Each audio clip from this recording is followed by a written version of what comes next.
থোংরেন শহরে আধুনিক কৃষিযন্ত্রের সহায়তায় পূর্ণ গতিতে তেলবীজ ফসল কাটার কাজ চলছে। একদিকে তেলবীজ ফসল কাটার কাজ, অন্যদিকে রোপণ করা হচ্ছে ধানের বীজ। তুমুল ব্যস্ততা এখন থোংরেনে।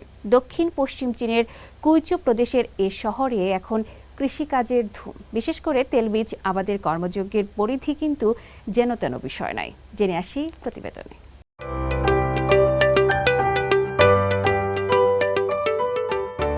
দক্ষিণ পশ্চিম চীনের কুইচৌ প্রদেশের থোংরেন শহরে আধুনিক কৃষিযন্ত্রের সহায়তায় পূর্ণ গতিতে তেলবীজ ফসল কাটার কাজ চলছে।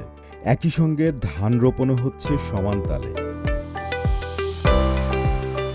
এবছর থোংরেনে প্রায় ৬৩,৯৬০ হেক্টর জমিতে তেলবীজের আবাদ করা হয়েছে। পিংতং খৌ গ্রামে বিশাল তেলবীজ ক্ষেত জুড়ে হারভেস্টার মেশিন অবিরাম চলাচল করছে, যার ফলে কাজের দক্ষতা বৃদ্ধি পাচ্ছে এবং শ্রম ব্যয় কমছে। একইভাবে উলুও শহরের তেলবীজ ক্ষেত্রেও একাধিক হারভেস্টার একযোগে কাজ করছে। এসব যন্ত্র প্রতিদিন ১৩,৩৩৩ হেক্টরেরও বেশি তেলবীজ ফসল কাটতে সক্ষম। তেলবীজ সংগ্রহের পর কৃষকরা কাল্টিভেটর ও টিলার ব্যবহার করে জমি প্রস্তুত করছেন। এরপর জমিতে সেচ দেওয়া হলে ধান রোপণ যন্ত্র নামছে মাঠে। ধান তেলবীজ আবর্তন পদ্ধতির মাধ্যমে আমরা একদিকে তেলবীজ সংগ্রহ করছি, অন্যদিকে একই সঙ্গে ধানের জমি চাষ ও সেচের কাজ চালিয়ে যাচ্ছি।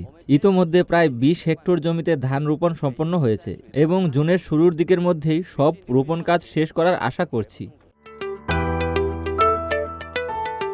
এই ব্যাপক পরিসরের কাজ সফলতার সঙ্গে সামলে নিচ্ছেন কৃষকরা। আধুনিক প্রযুক্তি এতে যোগ করছে বাড়তি সুবিধা ও সম্ভাবনা। সাকিব সিকান্দার, সিএমজি বাংলা।